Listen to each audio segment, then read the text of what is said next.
Ushqimi nuk është thjesht karburant për trupin, por një faktor kyç që ndikon drejt për drejt në energjinë, humorin, peshën trupore dhe shëndetin afatgjat. E në një kohë kur informacioni rreth dietave apo ushqimeve mrekulli dhe zgjidhjeve të shpejta për humbje peshe është i bollshëm, por shpesh kontradiktor, lind nevoja për qasje profesionale dhe të bazuar në shkencë. E në këtë podcast Shëndetin Rend Parë kemi të ftuar nutricionistin sportiv, apo thënë më mirë mjekun, Agron Rexhepi, i cili do të ndajë me ne përvojën dhe njohuritë e tij mbi ushqimin e përditshëm, keq ushqyeshmërinë, balancimin e peshës, rreziqet e dietave ekstreme, si dhe rolin e faktorëve psikologjik e social në marrëdhënien tonë me ushqimin. Po ashtu bashkë me nutricionistin do të flasim edhe për ndikimin e agjërimit të Ramazanit në shëndetin tonë. Përshëndetje doktor dhe mirë se erdhe në podcastin tonë Shëndetin Rend Parë, mbërësitur nga United Hospital. Shëndetje, faleminderit për ftesën, s'pari për gëzoj për këtë emision. Faleminderit shumë. Një rast më shumë me dhanë informata të dobishme për popullatën tonë, dhe të ushqyrit të shëndetshëm, dhe të ndikimit të ushqimit në shëndetin tonë. Doktor, para se të bëj hapjen e podcastit me pyetje rreth informacioneve shumë të rëndësishme për publikun, edhe gjithë ata që në këtë moment, po na dëgjojnë dhe po na shikojnë me vëmendje, doja shumë që të ndaleshin pak tek ju, tek figura juaj. Kush është Agron Rexhepi? Njeri djesht. Kam qef e ndërcu, kam qef me punu punin e shëndetësore. Kemi një institut e antropologjisë sportive prej 2001-s, dhe më tani kemi ulimtu mbi 100.000 vetë, 103.000 vetë. Falë aty në ulimtimeve kemi tjerë unime shkencore të shumta, mbi 7 Po ashtu janë disa libra shkencorë, cilët janë publikuar në Cambridge Scholars Publishing, dhe një libër tash sfundi që jemi duke punu, ku trajtohen karakteristikat apo tiparet antropometrike të popullatës shqiptare të Kosovës. Janë të testuar 103.000 vetë, prej se lind fëmijë, prej ditës të parë të lindjes deri në moshën mbi 70 vjeçare. Është interesant. Janë edhe femra e mashkuj, besoj që ky libër do të jetë shumë interesant. Jo vetëm për popullin tonë, por edhe për nivelin botëror. Familjar, baba i mirë, bashkëshorti i mirë. Mundon atje se ke bashkë. Po, kam fëmijë, tash më rreth 5 vjeç qysh. Urime. Që jeta po ecë. Ti po zhvillon, na po plakin. Ashtu siç kujdeseni për qytetarët, për ata që trokasin tek ju, po sa i përket recetave të ndryshme apo njohurive mbi nutricionizmin, a ndodh kjo edhe tek familja juaj e ngushtë? Kujdeseni edhe për ta? Po, fatmirësisht tash në thelbesh. Oja është edhe vajza djali nutricist, tash janë master, kanë kryen certifikuar nga Oxfordi. Kështu që më tash më ka lavu pak e barra, ata e kanë marrë barra që nuk kanë pas të shëllimit e tanë, po kemë nevojë për këshilla, jo vetëm familjen time, po çdo hap kemi nevojë për këshilla, për atë i përgëzova për këtë emision se është një kontribut i madh. Nëse dalën në orët e hershme apo gjatë çdo kohë të ditës në ta parë që po mirë shohim numër të madh të popullatës. Jo që është punuar në mënyrë institucionale, po falë këtyre emisioneve është treguar dhe disu popullata për rëndësinë e aktivitetit fizik, e që besoj që do të përmendim edhe gjatë këtij emisioni, fatmirësisht kohën se ke shëtim. Jo, as pak. Edhe këto emisione ndihmojnë. Çdo njeri ka nevojë të merr këshilla, ka nevojë të tipsoj rëndësinë të ushqyrit të shëndetshëm. Asnjë problem shëndetësor nuk vjen prej mësyshit. Vjen pse valla s'di ka herë. Jo, duhet me mendu me u lutu pas ma herë çfarë problemi, çfarë keq me energjinë tjetës ke bo, anë tash po reflektojnë ato probleme, ato shenjat e para të çrregimeve shëndetësore. E vërtet, domethënë duhet të elaboruar rrethanat. Po, prandaj aty kur thatë fillimisht që ushqimi nuk është vetëm karburant. Është karburant që jep energji për zhvillimin e një proceseve jetësore tona, po është edhe material ndërtues. Ndihmon në ndërtimin e organizmit, në regenerimin e qelizave, të gjitha qelizat që ka miliarda në organizmin tonë, ato e në fazën e regenerimit. vjetrat herbon vinë të reja. Tash për mund të rindërtu, për mund regjeneru, këto vend të keni një ushqyshmëri të mirë, për ndryshe problemin të klinë. Pastaj një ushqimi po ashtu ndihmon edhe në ndërtimin e hormoneve, që e konformojnë çdo funksion të organizmit. Pastaj në ndërtimin e enzimeve të cilat nuk ka proces metabolik që ato nuk marrin pjesë në zhvillimin e tyre. Kështu që të ushqyerjet duhet kushtuar. Që po ashtu, doktor, ndikon dhe në humorin, Po gjithsesi, në gjendjen tonë psiqike dhe fizike. është mjekësi jo serotonin, hormoni i lumturisë. Ajo është provohet edhe në tru, po edhe në zog. Po nuk i ka funksionin e njëjtë. Ky në zog ka funksionin edhe të qëfëllimit funksionin normal të zogve. Ndërka që ajo në tru ka ndikim pikërisht aty tek humori, tek ankthi, tek këto. Po si të lidhet e serotonin. Aty janë, serotonina është hormon që neuronet gjatë klasës e impulsit e lirojnë. Andaj ajo e bën punën e vet. Po serotonina ka ripshime që ndikojnë në ripërtrirjen e saj. Të gjitha ushqimet që përmbajnë triptofan, aminoacidin triptofan, ajo ndihmon në regjenerimin e serotoninës. Po tash është një barierë të qelizat e trunit që përmbajnë disponimin humorin, ndjemin e mirë të lumturisë, që është një barierë që pengon hyrjen e çdo aminoacidi. Pastaj janë disa aminoacide pak më të mëdha që i bllokojnë ato kanale që i depërtojnë aminoacid. Prandaj preferohet që ushqimet, sidomos ai mëngjesit, të jetë i pasur edhe me proteina, po edhe me karbohidrate.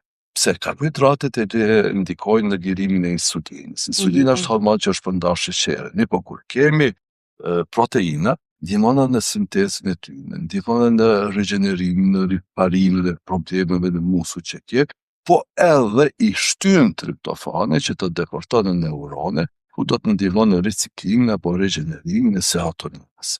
Janë procese të komplikume, po fatmirësisht nuk i kalon Zoti që të kontrollohen nga ne, janë procese të pavullnetshme nga ne. Ajo që kontrollohet nga ne edhe atë ne s'u ta bëjmë si duhet. Çka kontrollohet nga ne? Nuk nuk të detyrohet me marrë një ushqim jo të shëndetshëm. Ata e merr se ty po të hahet, po bjen viktim i një rrethi jo të informuar, edhe kera viktim e një përditshmërisë së sotshme, që për gjithçka ke kopë, jo për një ushqyeshmëri të shëndetshme, që është gabim fatal. Hapin parë mëngjes kur çomi, nuk e konsumojmë ushqimin që duhet, apo nuk i bëjmë hapat e parë, hapat një ushqyeshmëri të shëndetshme, po e çelën një kafe, apo hiq pa kafe dikun ka ora 10 në kafe së pare, dikun ka ora 12 një drek jo fort e cilësisë të mirë, një ushqim të shpejt, dhe këto janë hapa shumë të mirë, edhe dikun vonë mas mesatin një ushqim tjetër, të janë hapa perfekt për më shkëtruar. Këto janë disa nga gabimet që ne i bëjmë pa vedije ndoshta, mirë po i bëjmë që se na pëlqejnë ose sepse i mësuar me rutinën tonë. Këto emisione duhet me ndiku në vetëdijsinë e popullatës. Unë tamam mushët mende që jemi vetëdijsuar. Kur shkoj afër fast food, për shembull te Kina, në Mallorca, Prishtinë, gjithçka tjetër, Prishtina, me të vërtetë u mdhem kur i shoh se çka u hanë, çka u sheh. Mirë po, një e keq është se ai ke ndikutin në organizmin tanë, po për më shkatru, për të kemi shkatru organizmin tanë. Është i thanë profetike, të kemi fëmijë vatë 20 vite para se me lind. Prindi duhet të jetë edukuar. Se kjo është fëmiu me shembull të prindit të tij. Prindi është shembull për fëmijën. Dhe nëse ai e shef në prindi se ka të keq ushqyeshmëri, nuk hidratohet si duhet, nuk ushqehet si duhet, ka një jetë pasive, me hënë, alkohol, edhe ka gjasa shumë të mëdha që ai ka me marrë. Ju i keni parë fast foodat në qytet, që i shohim të gjithë. Edhe ndonjëherë na vjen ajo ndjenja për të shijuar, sepse ka një shije. Por kur shkojmë nëpër shtëpitë tona, kemi dhe anën tjetër, që kemi brumra, byrek, pite, mantija, flija. Çfarë do të thotë kjo? Më dëgjoj, një ushqim, një ditor e ke prish, nuk është që bëhet kiamet, nuk është që të mëtohet organizmi. Po nëse kjo përditësohet, atë priti probleme me gojë. Se organizmi ka aftësi adaptuese. Zoti ka kriju njeriu në mënyrë perfekte që të adaptohet, të lufton problemet që atë keq menaxhimin të mundohet me stabilizu, me ekuilibru gjana. Po mirë, po nisë të pranë atëherë na e dorëzohet. Pra gjë më mas. Një problem me mas. Kur jemi të fast foodit, mirë është me pas një kontroll mos tjetë për ditëshmëri. Halama mirë është të larkojnë krejt nga menja, jo. Po të paktën mos tjetë për ditëshmëri. Kur janë pyetje prunë, mirë është të largohen tërësi njëri ba, krejt që ka është për njëri të ba. Sa aty kur një të mirë nuk ka për e që në do. Janë largut gjitha shtreset e grurit. Ka me vetëm për thama, përënësia e grurit, që është amidon i paskë, është një sheqer.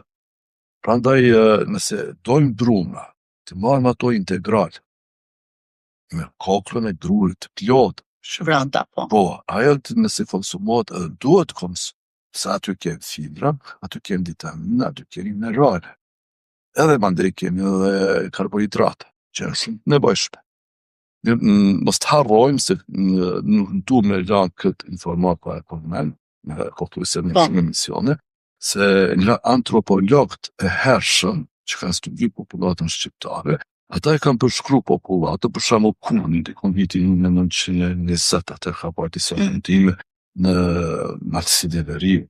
Edhe e përshkru populatën si populatë tatanike me muskulaturë të zhvillume, po jo të shprehëm si kur një dhera sot që e kemë. Po një populatë satanike. Kështu që ajo prej çka është ba, prej drithave që ka pas ushqim kryesor. Mishrat nuk janë hangër për para që shkanë des. Shkojmë 2-3 herë në ditje mish, pa masin nuk është në rregull, se mishi ka të mira. Se Zoti ka kriju njeriu tjetë edhe mish ngrës, edhe bi ngrës. Po me një mas. Nutricistët në botë preferojnë 2 ditë në javë pas të hahet mishi fare. Unë e preferoj 2 ditë në javë të hahet mish, e 5 ditë tjera të mos hahet mish. Duhet të marrë, se janë disa aminoacidet të cilat organizmi... Flasin për mishin e kuq apo dhe për mishin e bardhë? Po tash apo dhe peshku? Tash kur tim të mishra, se cili ka karakteristikat e veta. Sigurisht se më mirë i tretshëm, më lehtë i tretshëm është mishi shpesve edhe mishi i peshku, krahasu me të kuq.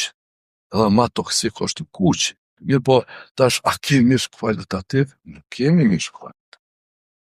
Që tha mishrat janë, nëse bat një studim i ty, një bindur që aty kemi gjithë gjithë shka, antibiotik, hormone, gjithë shka kemi gjithë në atë mish. Jo mishi që ka qenë më herë. Për ata unë të që mirë është të mos basë shprej, jo mishi të bënd të fortë, nuk është të vërteqë. Mishi ka të rëndësinë e vetë. Po të bënd fort një ushqyeshmëri e shëndetshme, e shoqëruar me një aktivitet përditshëm fizik. Diku në mbajtjen e ekuilibrit energji hyrëse, energji dalëse, energji hyrëse në kalorit që i marrë, dalëse të ajo që shpenzojnë, ushqimi merr diku me 70%.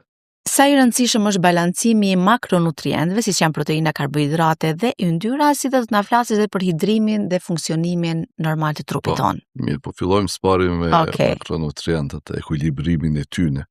Po si gjithçka në jetë që duhet të jetë ekuilibruar, ashtu edhe te ushqimi duhet të ketë një balancim në marrjen e materjeve ushqyese.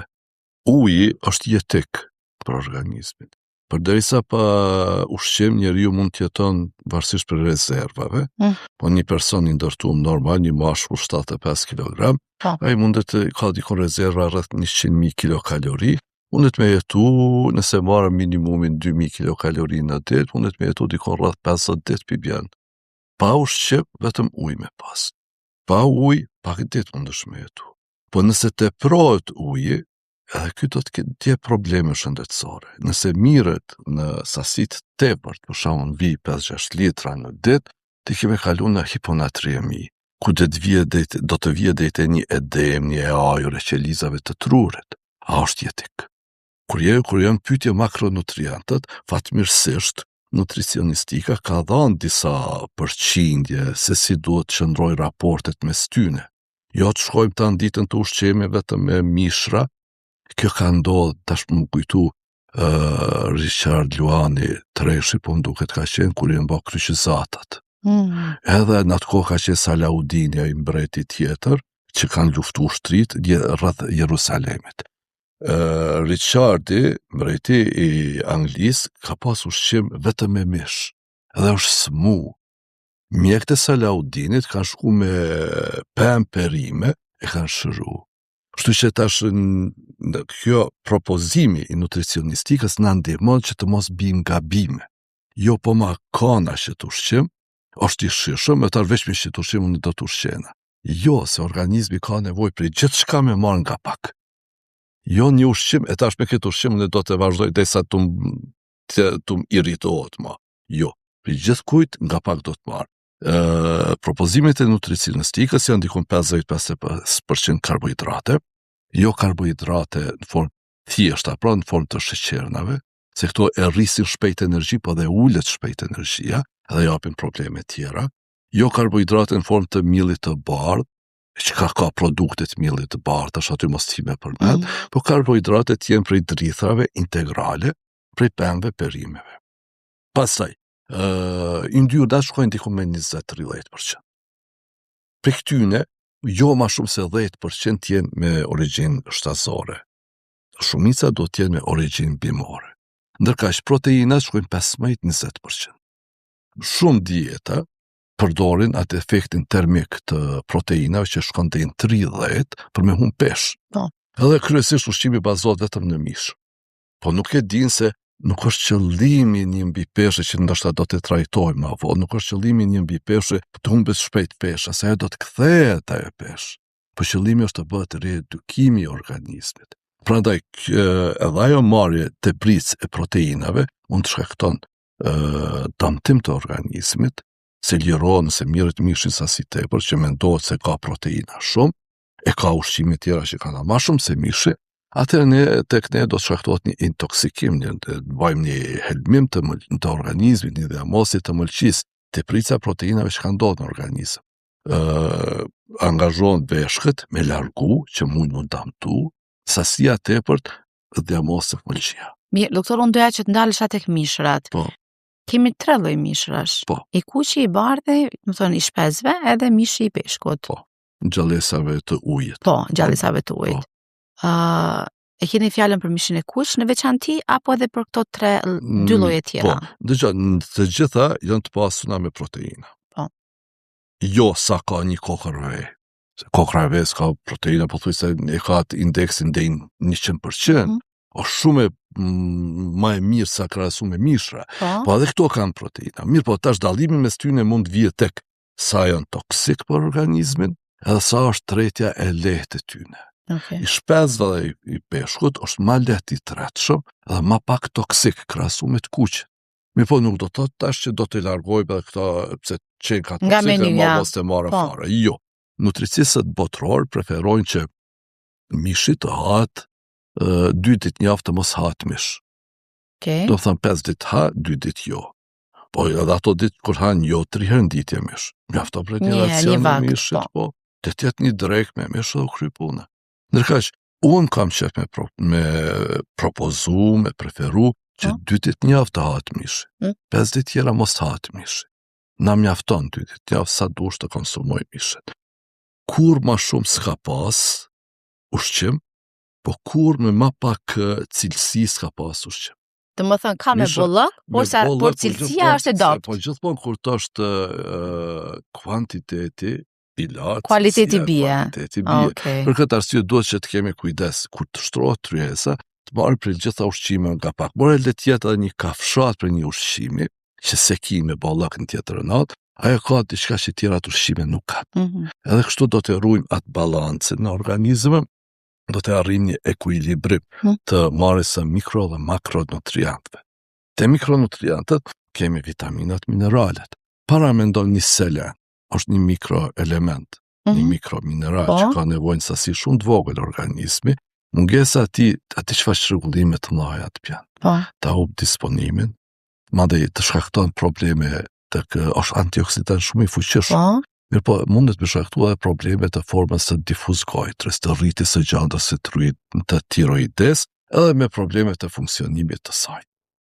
Mirë, doktor, doja që të specifikonim pak edhe produktet integrale. Po. Siç është orizi bardh, orizi kaft, apo lloje të tjera? Pse bëhet ndarja e këtyre integrale produkteve? është kur është kokra e plot, Po. për shembull te gruri. Po. Integrale është kur është kokra e plot, me gjitha ato mbështjellësat e vet, Po. kokra e Po. grurit. Ndërka që e procesume apo milli i bardh është kur largohen gjithë mbështjellësit e grurit. Edhe mbetet vetëm ajo pjesa e bardhë, e brendshmja. Që aty kemi fibra, e fibrat janë shumë të rëndësishme për funksionimin normal të zorëve. Fibrat i kemi edhe në lëvorën e pembe. Po fatkeqësisht na duhet mi qëru, na duhet mi largu. Për shkak të rrezikut të pesticideve, apo hormoneve, apo preparateve të ndryshme që i stërngopin. Edhe në kur ti matsh, tash është më mirë ti marr këto, po me një kallabllak probleme tjera, apo me substanca damtuese, apo ti largoj. Më mirë është t'i largoj, mos të helmoj ose fusin po në organizëm. Po edhe pse janë disa metoda, për shembull me sodë bikarbon, me lang limoni, me ujë. Po, shumë në ato na i përdorin larjen e tyre, cilat ndihmojnë pak në eliminimin e pesticideve, po a eliminohen krejt? Jo. Kështu që fatkeqësisht ka kaluar ajo koha kur e ke marrë mollën prej pemës, e ke fshi pakës, e ke hangër ashtu çfarë është. Mirë po, do të mbjetojmë ashtu siç mundem. Unë shpesh them, ai që ka një bashkë, një tokë, gjëna është mos me punu për atë tokë.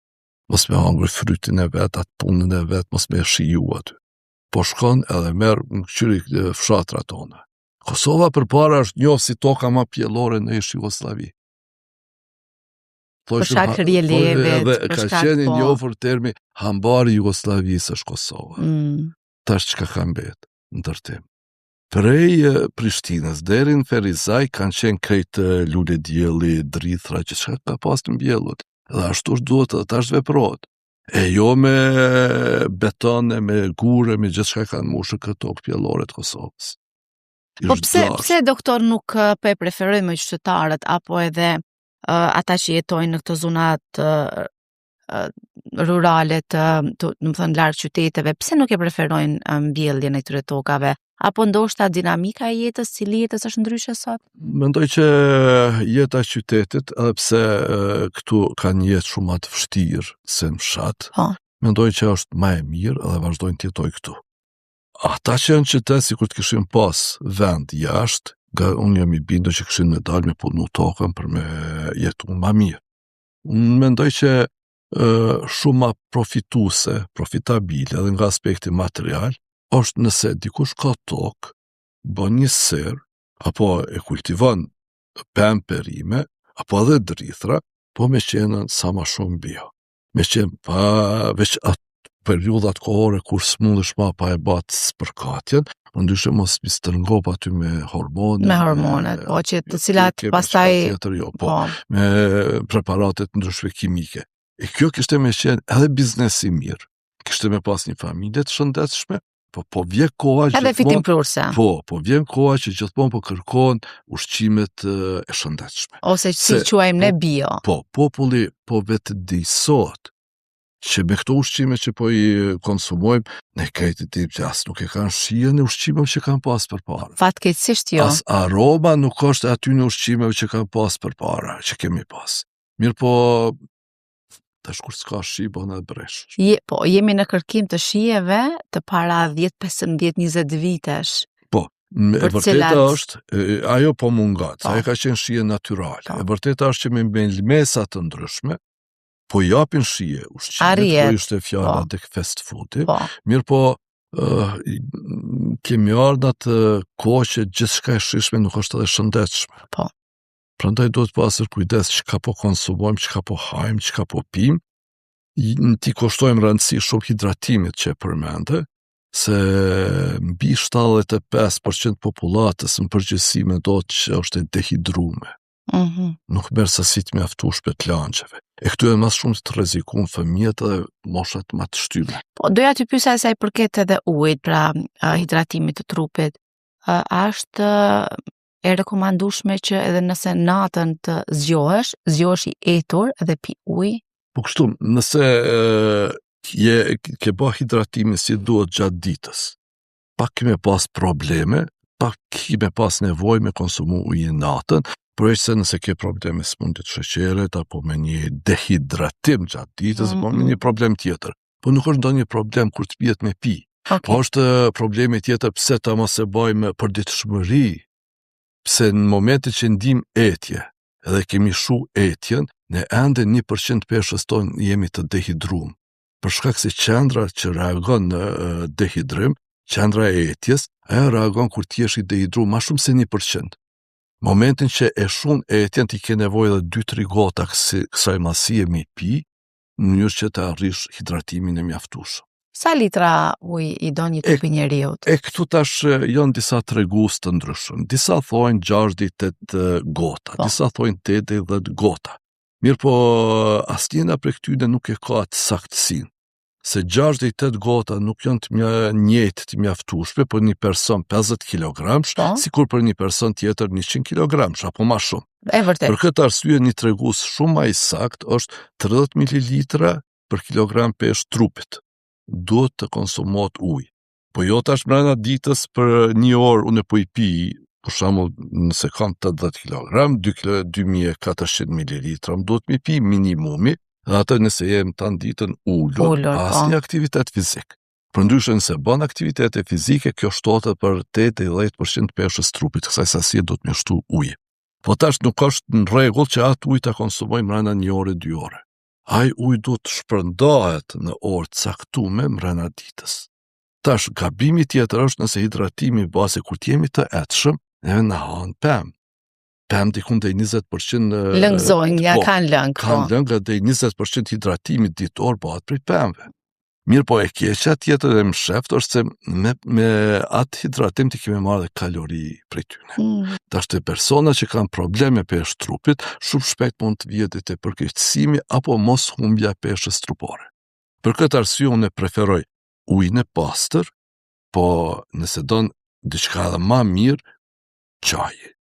Me çaj kemi marrën edhe ujin, kemi marrë edhe antioksidantët e shumë që ndodhin në çajra të ndryshëm, edhe kemi ndihmu organizmin mi të kalu problemet ditore, streset ditore, gjitha këto. Cili është çaj më i mirë që varsisht ua rekomandoni? Jo, varsisht çfarë probleme ka. Domethënë nuk është ndonjë specifik që është për shembull që është më i mirë. Nëse ka probleme me lukth, preferohet ose probleme tek depresioni, ankthi, preferohet çaj kantarionit. Të lukthi preferohet çaj menta, çaj trumse. Pastaj tek problemet e depresionit, çaj rozmarin është shumë i mirë, çaj borziloku është shumë i mirë. Tek infeksionet urinare shkon çaj hithit, çaj majdanozi, çaj brusnice apo i boronicës së kuqe, pastaj hibiskusi është shumë i mirë. Për problemet zemrës, çaj kaqes është shumë i mirë, çaj murrizit është i mirë. E kështu me radhë, çaj majdanozit është i mirë edhe tek pastrimi mëlçisë. Çdo mbi peshë karakterizohet me një diagnostik mëlçisë. E çfarë niveli është diagnosi është tjetër punë, me po diagnosi ka. Mëlçia i kryen mbi 500 funksione. Nëse është e diagnosne, ajo s'ka më shumë mi përfundua ato funksionet e veta. Edhe mandej fillojnë problemet. Spata kur gjë, po ma nisi kjo dhimbë, po më dhem këtu, jam lat, jam plagësht, ajo lodhje plagështi prej çka të ka ardhur. Keni keq ushqyeshmëri, garant. Nëse lodhja plagështia që bjen i lodh, edhe që është i lodh, do të me pa ushqyeshmëri si e ke, hidratimin si e ke. Nëse këto janë rregull, do të me pa ke infeksion urinar. Ajo din me dha lodhje. Nëse kjo nuk është, atë do të me kështu edhe gjandrën e tiroides. Ajo din me dha lodhje plagështi, din me ti që rregullohet rraunat e zemrës, ta zvoglon metabolizmin që thu ujë me pi po trashna, kia si njerëz që thojnë, ajo të ujë nuk trash, janë të tjera gjana. E kam dëgjuar këtë fjali. Ujë me pi trashë. Mirë po metabolizmi ul bën që edhe nëse një sasi të vogël të ushqimit e merr ka prirje me shtu peshën trupore. Prandaj nëse i kushtojmë rëndësi ushqimit, të ushqemi si duhet, të bëjmë aktivitet si duhet fizik, të hidratohemi si duhet, problemet do të minimizohen. Gjanda tiroides thash, jep rraunat e zemrës, jep kapslëk, jep lodhje plagështi, jep ftofje durve të këmbëve, metabolizmin e ul shumë, Këto fillimisht duket e përmenda tash problemet shëndetësore nuk vinë prej mësyshet. E ke keq menaxhu organizmin tanë, jetën tane. Herët, nuk është diçka që kun fillu para një jave, një keq ushqyeshmëri e tash mund lajmëron problemet. Jo bre, me tu lajmëron një difuz gojtë ty tu ka dashtet 10-15 vite me keq përdor ushqyeshmëri tane, apo me keq ushqy. Vitet tana nevojitën për me ardhën në atë pikë që organizmi u dorëzu, valla s'po më me qëndru. Një yndyrosje anëve të gjakut, rritin yndyrnat kohë gjatë, stresi që ka bën oksidimin aty në yndyrnave, liron radikalet lira që i oksidojnë ato yndyrna. Ato yndyrna pasaj mund të ngjiten për muret e anëve të gjakut, edhe të zvoglojnë hapësirën e qarkullimit të gjakut, edhe vije drejt e infarkti. Problemet, shtrëngimet në gjak, problemet e memorjes. Gjitha këto vijë për shkak të zhvillimit një ateroskleroze, ka shumë faktor tjerë, pa dhe yndyrnat e rritura mujnë ndiku këtë. Duke ja bashkangjit edhe stres e problemet tjera. Doktora, mund të jetë një person me mbi peshë apo me nën peshë i keq ushqyer? Po sigurisht edhe mbi pesha edhe nën pesha janë dy pasoja të keq ushqyeshmërisë. Mbi pesha vjen për shkak të marrjes ushqimeve, në fillimisht tham që pa kontroll, varet nga sasia apo nga cilësia. Ti mundesh me marrë një pjatë të sallat me hangër shumë pak kalorike. Po nëse han një pjatë ushqime të fast foodit, ki kalori sa për 2 drekat qatë vynë. Një racion, ti sa 2 racione, ke marrë kalori sa për 2 racione. Apo të nën pesha, nuk të hatë ushqimi, kjo e ka dhe atë aspekti fiziologjik, po dhe psiqik, për shembull nga aspekti psiqik shofi shumë fotomodele, dhe shë vetën kun pas raste. Edhe nga mbi pesha nën pesha, ishte 112 kg, 1,50 m e gjatë, shurke vetën në pasqyra të ke jobre doktor s'ja me trash. Tash nuk je trash, po pak e plot. 112 kg, 1,50 m e gjatë. Apo ki rasi me nën pesh. Kur e shë vetën pasqyra e nuk e shë që është ba ashtë e lëkur, pa e shë vetën endet plot. Kum pas rast një vajzë e re, shtoj, për 2 javë, 3 javë, shtoj pesh. Edhe unë po gëzon, ajo po fillo me qajt. Unë po mendoj që për gëzimit, kur thoj jo, s'du me shtu pesh. Ana psiqike. Po, ana psiqike. Po kam rast tjetër, që më ka arbe 26,5 kg, tash edhe është martu, për 15 vite as ka pas cikël menstrual, ka pas probleme, asoj si kujto takimi parë që ka qenë të unë. Po ka dash zoti edhe e ka ba mirë, tash me hapa shumë të shpejt, gjithë shka është normalizu jetën e saj, ka fillu, është martu, zhvillon jetën të normale, po. E kjo edhe ka ndiku në vetëdijsimin të tjerve. Pse ne pak ndoshta i mentaliteti jon, kem pas që pak këzato nën peshat më shef. Pse jo mos të di kush, mos të sheh kush. Jo pra është problem që do të më trajtu. Për ndryshe nën pesha është më e rrezikshme se mbi pesha. Po. Nën pesha nëse nuk trajtohet, ajo çon drejtet e varrit. Ndërka që mbi pesha shkon me një shtypje të gjakut, me një rritje të yndyrës, me një problem diçka. Me probleme kopaskoshme. Po, mirë po ec. Po. Klinikat shumë ta ndërtojnë perëndim për trajtimin e nën peshës. Po. Këtu tek ne tash pas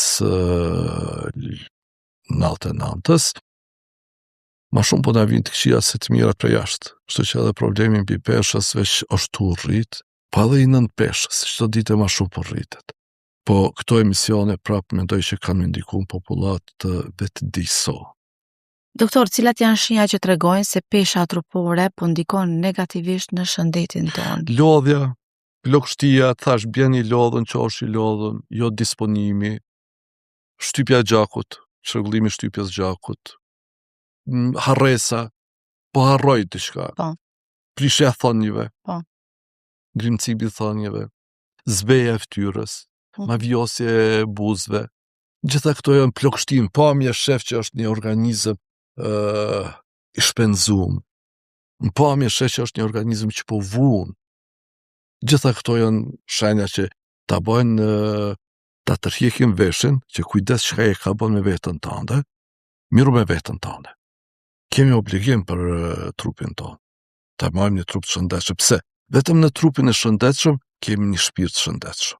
Njeriu përbëhet prej dy komponenta, shpirtërore e trupore. Nëse në këtë ambient nuk ishte me qenë kushtet e mira, nëse kishte mundi rahat. E vërtet. Edhe organizmi, nëse organizmi nuk është në gjendje të mirë shëndetësore, shpirti jo nuk do të jetë rahat. Do të jetë i irritueshëm, do të jetë i padisponuar, depresion, me ankthje, me probleme të shumta. Po nëse gjithçka është në rregull me organizmin, ki aktivitetin fizik të rregullt, ushqyeshmërinë e rregullt, edhe shpirti do të kënaqet natën.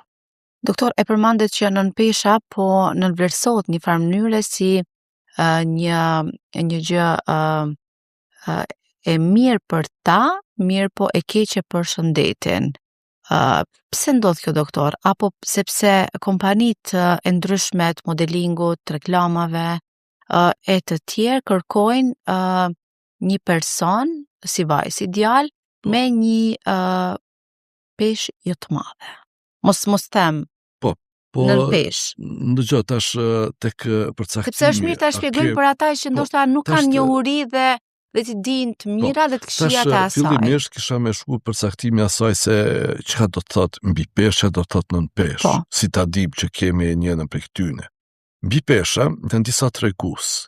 Ma i thjeshti është nëse matet perimetri i abdomenit, i barkut në nivel të kërthisës. Nëse është tek bashkujt mbi 100, tek femrat mbi 90 cm, jenë kategorinë e dytë të trashësisë, që është e rrezikshme. Kategoria e parë është me 10 cm më poshtë. Përcaktues tjetër kemi nxjerrjen e kompozicionit të trupit të njeriut. Kjo bëhet me metoda të ndryshme, po unë mas shumë të preferoj matjet antropometrike, më të sakta aty. Tash nëse kemi tek mashkujt akumulim të masës dhiamore mbi 20%, kemi mbi peshë. Kemi probleme me kompozicion trupit. Tek femrat mbi 25 deri 30% kemi probleme me kompozicionin e trupit. Se tash unë pas rastim ka ardhen me peshë normale, kur ju mba matit e trupit është pa që ma shumë ka masë dhiamore sa masë muskulare. Një keq ushqyeshmëri. Këtë po është në rregull me peshë. Indeksi masës po tregon që është këtë rregull. Mirë po, kompozicioni i trupit po tregon që nuk është në rregull. Edhe u përpullke me ankesat e tij për shëndet. Tash, nëse treguesi tjetër i fundit është indeksi masës trupit.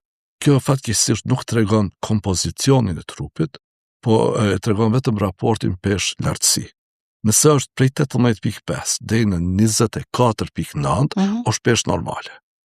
Pesha ideale lypet dikon ka 22, 22.5, aty dikon lypet pesha ideale, që nuk është me domosdoshmëri me lypat me arritat peshë. Thjesht mbrana këtyre kufive është me rëndësi për fillim.